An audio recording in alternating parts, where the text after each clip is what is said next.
তীব্র তাপদাহে পুড়ছে পুরো দেশ। আর এই গরম থেকে স্বস্তি পেতে সচ্ছল মানুষেরা বিভিন্ন জুস বার বা ডাবের পানিতে তৃষ্ণা মেটালেও স্বল্প আয়ের মানুষের ভরসা রাস্তার পাশে রকমারি শরবতের দোকানগুলো। তবে ফুটপাতে এসব শরবত ঠান্ডা করতে যে বরফ ব্যবহার করা হয় তা কতটুকু স্বাস্থ্যকর তার সম্পর্কে ধারণা নেই সাধারণ মানুষের। পথচারীরা বলছেন তীব্র গরম থেকে স্বস্তি পেতেই পান করতে হচ্ছে এসব শরবত।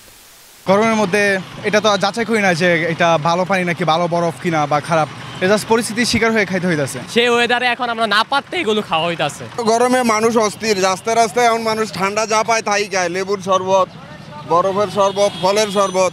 জেনে শুনেও খেয়ে ফেলেছি, কারণ প্রচন্ড তাপ, কি করব বুঝতে পারতেছি না। অস্বাস্থ্যকর পরিবেশে তৈরি এসব বরফ একই সাথে পচনশীল দ্রব্য সংরক্ষণ ও শরবতে ব্যবহার করার কাজে বিক্রি করা হচ্ছে। আমরা মাছও দেই, শরবতের জন্য নেয়, মানুষ মলে লাশও দেয়। সবচেয়ে বেশি হলো মাছে ব্যবহার করা হয়, যাতে মাছ না পচে। মানুষ মারা গেলে লাশের ক্ষেত্রে সেটা ব্যবহার করা হয়।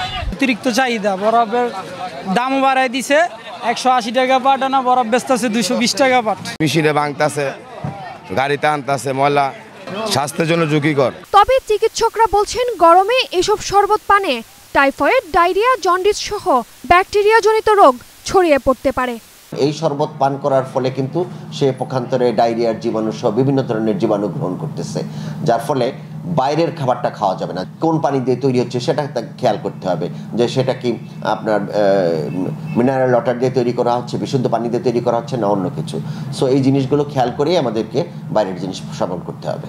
গরমের স্বস্তির শরবত যেন এখন সাধারণ মানুষের জন্য মরণ ফাঁদ।